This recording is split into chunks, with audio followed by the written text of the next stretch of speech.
नमस्कार, मैं रचना शर्मा। चढ़ती कला टाइम टीवी देख रहे सभी दर्शकों का स्वागत करती हूं। आप देख रहे हैं हरियाणा के विशेष समाचार। मुख्यमंत्री मनोहर लाल ने गरीब से गरीब व्यक्ति के जीवन में सुधार लाने के विजन और पंडित दीनदयाल उपाध्याय के अंत्योदय दर्शन से प्रेरित होकर सामाजिक न्याय से संपूर्ण विकास की अवधारणा पर चलते हुए प्रदेश में समाज कल्याण के एक नए युग का सूत्रपात किया है। इससे सुधार के संकल्प के परिणाम भी अब सामने आ रहे हैं। अब सरकारी सेवाओं और योजनाओं के लाभ घर बैठे मिलने लगे हैं। इस बीच मुख्यमंत्री मनोहर लाल ने कहा कि आज कहते हुए गर्व है कि आज परिस्थितियां एकदम बदली हुई हैं। हमने नेक नियत और बुलंद इरादों के साथ जनता के अविश्वास को विश्वास में बदला है, निराशा को आशा में बदला है, व्यवस्था परिवर्तन का काम किया है, जन आकांक्षाएं फलीभूत हो रही हैं और एक नया हरियाणा बना है। उन्होंने कहा कि आज हरियाणा में सामाजिक सुरक्षा पेंशन 2750 रुपए मासिक देश में सर्वाधिक मिल रही है। बेटी बचाओ बेटी पढ़ाओ अभियान को सफलतापूर्वक लागू करके जन्म के समय लिंगानुपात जो वर्ष 2014 में 871 था वो आज सुधरकर 932 तक जा पहुंचा है। इसके अलावा मेरी फसल मेरा ब्यौरा पोर्टल किसानों के लिए कल्याणकारी साबित हुआ है। सरकार ने डीबीटी के माध्यम से 12 लाख किसानों के खातों में फसल खरीद के 85,000 करोड़ रुपए डाले हैं। चिरायु आयुष्मान भारत योजना के तहत प्रदेश के 30 लाख परिवारों को 5 लाख रुपए तक का सालाना मुफ्त इलाज की सुविधा मिल रही है। प्रधानमंत्री स्वामित्व योजना के तहत गांवों में लाल डोरा के भीतर 25 लाख से अधिक परिवारों को मालिकाना हक देने का काम किया गया है। इतना ही नहीं, हर ग्रामीण घर में नल से स्वच्छ पेयजल पहुंचाया है और गांवों में 24 घंटे बिजली दी जा रही है। वहीं शिक्षा के क्षेत्र में बड़ा कदम उठाते हुए ई लर्निंग को बढ़ावा देने के लिए सरकारी स्कूलों के बच्चों को 5.5 लाख टैबलेट्स फ्री में दिए गए हैं। विकास की दृष्टि से आज हरियाणा का हर जिला नेशनल हाईवे से जुड़ा हुआ है।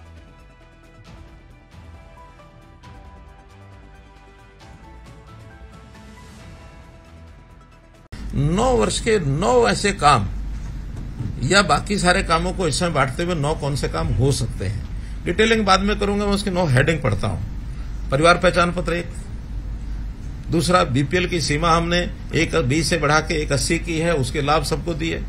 बेटी बचाओ बेटी पढ़ाओ एक और सफलता का बड़ा विषय।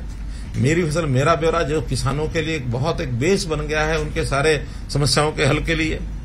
चिरायु और आयुष्मान कार्ड लगभग 30 लाख से ऊपर लोगों को परिवारों को 5 लाख रुपए का जो सालाना लाभ मिलना सुनिश्चित किया है। प्रधानमंत्री स्वामित्व योजना, फिर इसी प्रकार से नल से स्वच्छ जल हर एक रसोई में पहुंचाना। 5,791 गांव में 24/7 बिजली देना। ई लर्निंग के लिए 5.5 लाख जो हमने टेबलेट दिए हैं, ये भी एक यूनिक हुआ है, किसी प्रदेश ने ऐसा नहीं किया है। हर जिला नेशनल हाईवे से जुड़ा है। हिसार अंबाला के 2 नए नागरिक हवाई अड्डे ये एक निर्माण की स्थिति में पहुंचे कि धीरे धीरे यहाँ चाहे वो राष्ट्रीय डोमेस्टिक फ्लाइट्स होंगी या इंटरनेशनल फ्लाइट्स होंगी या फिर उड़ान की छोटी फ्लाइट्स है, उनके लिए भी पर्याप्त हमारे अपने 2 एयरपोर्ट हमारी अपनी जमीन पर हो जाएंगे। अन्यथा तो एक दिल्ली में है और दूसरा चंडीगढ़ का हमारा सांझा एयरपोर्ट है जिसका हम उपयोग करते हैं। ये हवाई पट्टियां काफी हैं, लेकिन 2 एयरपोर्ट ये हमारे एकदम अपनी धरती पर हो जाएंगे।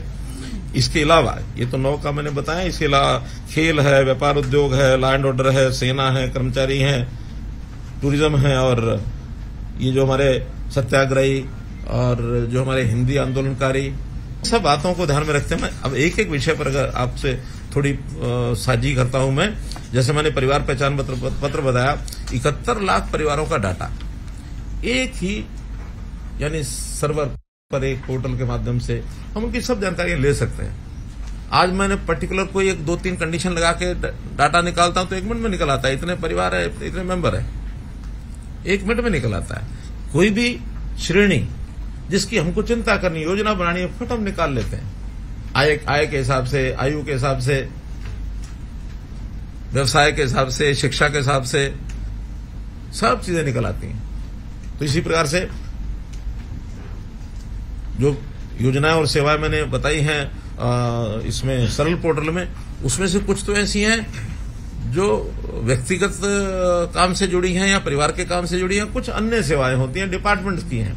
तो डिपार्टमेंट्स के अगर निकाल दी जाए तो व्यक्ति से जुड़ी और परिवार से जुड़ी भी 397 सेवाएं हैं और 45 लाख परिवारों ने इसका लाभ उठाया अभी तक। ये जो प्रोएक्टिव होकर के old age pension 1,40,000 old age pension हमने प्रोएक्टिव बना करके उनके घर में भेजी है। अगर ये सिस्टम नहीं होता तो शायद वो भी धक्के खाते। वही दरखास्त और लेकर के दस्तावेज बनाते हैं दफ्तरों के चक्कर। लेकिन हमने कहा कि हमारे पास एक सिस्टम बना है, अब आपको जाने की ज़रूरत नहीं, हम आपको घर बैठे ऐसी 14,000 दिव्यांगजन जिनको पेंशन नहीं मिल रही थी, उनके भी अब दिव्यांगजनों के सर्टिफिकेट अब अपने आप बन जाते हैं, वरना इनको सर्टिफिकेट बनाने में बड़ी कठिनाई आती थी। इसी के माध्यम से जैसे किसी को अपना ये पिछड़ा वर्ग का कोई भी सर्टिफिकेट चाहिए, वो उसको अपने आप मिलता है, जातीय प्रमाण पत्र, आय प्रमाण पत्र उसी में से मिलता है। ऐसे बहुत से ऐसे काम हैं जिनको गिनाया जा सकता है, लेकिन परिवार पहचान पत्र एक यूनिक एक कार्यक्रम हमने किया है जो किसी प्रदेश ने अभी अडॉप्ट कर रहे हैं, सब उसका अध्ययन भी कर रहे हैं। महाराष्ट्र की टीम तो स्वयं आई, मेरे पास आए कि भाई आपके साथ ही मीटिंग करनी है, मीटिंग करके गए हैं, और 8-9 प्रदेशों ने इस पर अध्ययन किया। इवन प्रधानमंत्री जी ने सभी स्टेट्स को कहा है कि आप हरियाणा की परिवार पहचान पत्र का जो ये सिस्टम है इसका अध्ययन करिए और जहाँ तक संभव हो लागू करने की कोशिश करिए। हाँ, तो 42,000 नई पेंशन आज के दिन ये बना रहे हैं। जैसे अभी जो वंचित परिवार हैं उनको जो सारी योजनाएं, मुख्यमंत्री अंत्योदय परिवार उत्थान योजना में 7 लाख परिवार ऐसे हैं जिनको कोई ना कोई रोज़गार चाहिए। एक व्यक्ति को रोज़गार चाहिए, किसी में 2 करने वाले होंगे और गरीब हैं, तो उनको शायद उस लेवल के वो नहीं है कि सरकारी नौकरी प्राप्त कर सकें, वरना तो नौकरी तो सबके लिए खुली ले ही लेते। अब उनको कोई स्किलिंग करा करके और उनको लोन दिलाया जाए, कोई अपना छोटा काम करें, उद्योग करें, या कहीं प्राइवेट नौकरी में जा सकते हैं उसमें खपाएं। तो इस प्रकार के इस योजना के अंतर्गत हमने उनको जो सहायता करनी शुरू की, 1 लाख का टारगेट रखा था। आपको पता 50,000 से ऊपर लोगों को ये लोन मिल चुका है और बाकी सैंक्शन हुआ, उनको जब मिल जाएगा उसकी जानकारी आपको देंगे। 50,000 लोगों को तो ये ऋण जो है डिस्बर्स हो गया। मुख्यमंत्री मनोहर लाल ने हमारे भारतीय संस्कारों के महत्व पर बल देते हुए कहा कि संस्कारों से दृष्टिकोण बनता है और संत समाज द्वारा युवाओं में अच्छे संस्कार उत्पन्न करने का वातावरण देने का प्रयास किया जा रहा है। मुख्यमंत्री ने संतों से भी युवाओं में अच्छे संस्कार उत्पन्न करने के लिए अच्छा वातावरण देने की अपील की। उन्होंने अपने संबोधन में युवाओं में ज्ञान और शिक्षा के माध्यम से अच्छे संस्कार पैदा करने के महत्व पर बल दिया। सीएम मनोहर लाल ने कहा कि हमारे उत्तम और मजबूत संस्कारों के कारण आज पूरा विश्व भारत की ओर देख रहा है। मुख्यमंत्री ने कहा कि आध्यात्मिक कार्यक्रमों के माध्यम से युवाओं को समाज में अच्छे संस्कार मिलते हैं। आज गुजरात का मैं कई बार उदाहरण देता हूं। हमारे स्वामी जी गुजरात में अपना सारा वो करते हैं, अपना चिंतन मनन। गुजरात में हर व्यक्ति के नाम के साथ भाई लगाते हैं, हर महिला के नाम के साथ बहन लगाते हैं, भाई बहन भाई बहन। तो एक संस्कार है। हमारे हरियाणा में भी इस प्रकार का समाज जीवन में, ग्रामीण क्षेत्र में बहुत बड़ा संस्कार है कि गांव में लड़का लड़की उस बहन है। बल्कि कई प्रकार की ऐसी कंट्रोवर्शियल चीजें भी आई कि एक गांव के अंदर लड़का लड़की की शादी नहीं होगी। खाप पंचायतें वो कहती है खाप का एरिया 20-30-15 गांव जो है उसके अंदर लड़का लड़की की शादी नहीं होगी, आसपास गवाड़ में नहीं होगी। क्यों? संस्कार ऐसा है कि वातावरण अच्छा रहे, वरना पश्चिमी सभ्यता सब खुला छोड़ रखा है। कम्यून सिस्टम, कोई किसी के प्रति कोई श्रद्धा का भाव नहीं। हम तो मां मानते हैं, इसलिए मां मानने के नाते नारी का सम्मान भी हम करते हैं। और दुनिया को हमने बताया, स्वामी विवेकानंद जी ने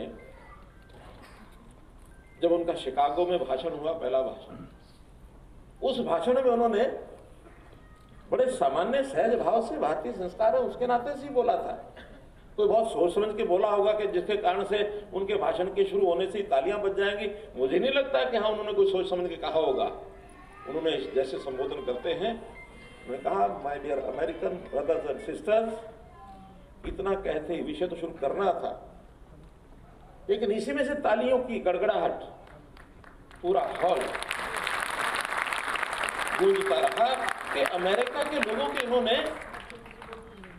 भाई बहन ये कह के पुकारा है। दूर मत जाइए, मैं अभी 4 दिन पहले की बात बता रहा हूँ, शायद पहली तारीख की, आज 4वीं दिन है, आज क्या तारीख है, 3 दिन पहले संयोग से साउथ अफ्रीका के जो एम्बेसडर्स हैं, लगभग 20 देशों के एम्बेसडर दिल्ली में बुलाए, मैं नहीं बुलाए थे, क्योंकि सरकार के नाते हमको विदेशों के साथ उनके एम्बेसडर्स के माध्यम से कुछ संबंध बनाए जाएं, कुछ प्रदेश की तरक्की में कुछ आगे बढ़ें, तो उनको एक रात्रि भोज का एक निमंत्रण दिया। अब उन 20 में से 7 जो वहां पर थी हमारे जो उनके प्रदेशों, उनके देशों के एम्बेसडर्स, वो महिला थी। मुझे लगा कि कोई एक संस्कार की बात इनके सामने अपने देश की रखी जाए, तो मैंने कहा ठीक है, इन 7 महिलाओं से कहो कि रक्षाबंधन के दिन मुझे रक्षा बंधन बांधे। और साउथ अफ्रीका की वो 7 महिला जो राजदूत थी, उन्होंने आके राखी बांधी और बाद में उसका उल्लेख किया कि what is this, what was this. हमने कहा कि हमारे देश का एक बहुत बड़ा एक परंपरागत ये त्योहार ऐसा भाई बहन के रिश्ते का त्योहार है। यानी वो पूरा गदगद रही पूरे 1-1.5 घंटा जब साथ रहे थे। अब ये संस्कार यहीं का है और इस संस्कार को मन में उतार कर चलते हैं। एक मैं छोटी घटना सुनाता हूं। एक बार एक नदी में थोड़ा पानी था और उसको नदी को पार करने के लिए सामान्यतः पुल वुल नहीं होते थे, पानी में से चल के जाना पड़ता था। तो एक थोड़ा बड़ी आयु का व्यक्ति वो आके खड़ा हो गया, नदी को पार करूं तो कैसे करूं। थोड़ी देर में उसी गांव में दूसरा गांव पार में था, तो एक लड़की भी आके खड़ी हुई, उसको भी पार करना था, वो भी खड़ी हो गई। पार करना मुश्किल है। एक नौजवान आया, उसने भी पार करना था। उसने देखा कि ये 2 लोग तो पार करने में कठिनाई इनको महसूस हो रही है, तो चलो मैं सहायता करता हूं। नौजवान था, वो तो पार करने में सक्षम था। उसने कहा कि पहले ये महिला है, लड़की है, इसको पार कराना ठीक रहेगा, ये अपने चली जाएगी, अपने गांव चली जाएगी। उसने कंधे पर बैठाया, पार करके और वहां छोड़ आया, वापस आकर के और उस बुजुर्ग को कहा कि मेरे कंधे पर बैठो। तो बुजुर्ग थोड़ा नाराज हो गया, नहीं मैं तुम्हारे कंधे पर नहीं बैठूंगा। उन्होंने कहा नहीं महाराज, आपने नदी पार करनी है, आप पार कराऊंगा मैं आपको, आप दिक्कत आएगी, आपके नदी में पानी थोड़ा ज्यादा है, ऐसा ना हो कि जान खतरे में पड़ जाए। कैसे तैसे मना करके कंधे पर बैठा लिया, नदी पार ले गए, पार लेके उतार दिया और कहा कि ठीक है बाबा, आपने भी, उसको पता था इसने गांव में जाना है, कि आपने भी उस गांव में जाना है, मैंने भी गांव में जाना है, चलो चलते हैं। साथ चल पड़े। अब चल पड़े तो जो नौजवान है उस बुजुर्ग आदमी को जो भी कहा, चाचा ताऊ कह के बातचीत करने के लिए प्रयत्न किया कि कैसे हो, क्या हो। वो बुजुर्ग जो है वो बोले नहीं, नाराज, गुस्से में कि बाप बोलते क्यों नहीं, बताओ तो सही।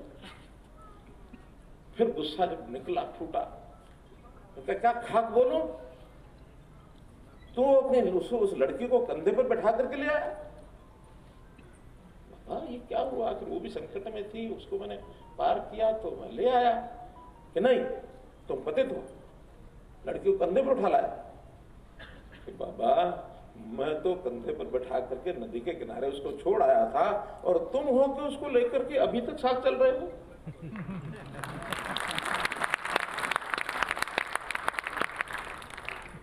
तो ये विषय इतना ही है कि हमने हमारी दृष्टि क्या है, और वो दृष्टि बनती है संस्कारों से।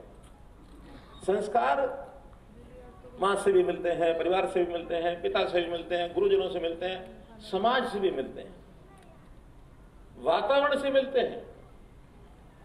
घर का वातावरण, घर में मंदिर है, यज्ञ होता है, पूजा होती है, तो बच्चों को वैसे संस्कार मिलेंगे।